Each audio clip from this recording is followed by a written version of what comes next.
Ni wanachama wetu nchi nzima, kwa mujibu wa katiba, mna vikao vya wanachama. Wanachama lazima mkutane, lazima muulizane. Kwenye mitandao siku hizi kuna uongo mwingi sana, mwingi, na usipoangalia utashirikishwa na wewe kusema uongo kama mtandao. Kwa hiyo ni vizuri kukutana, mkasema hili jambo limesemwa sana, maana yake nini? Mkaita mtu anayejua akawasaidia kufanya nini, kuwafafanulia.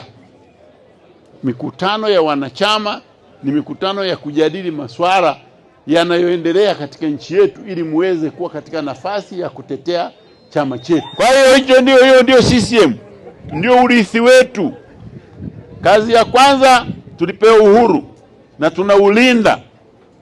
Kazi ya pili, tulijenga umoja na tunauhakikisha unabaki. Na yoyote anayetaka kuubomoa, anabomoa msingi ambao hawezi kuuweza. Atatikisa matawi lakini mizizi itabaki chini. Hicho ndicho Chama cha Mapinduzi. Chama cha Mapinduzi, Chama cha Mapinduzi tumeachiwa kazi ya kukomboa na kuleta maisha bora kwa Watanzania. Na hilo ndio nataka niwaambie. Wako watu wanasema hatujafanya chochote tangu uhuru.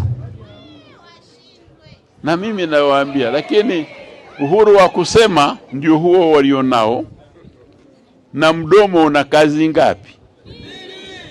Ni kusema na kura.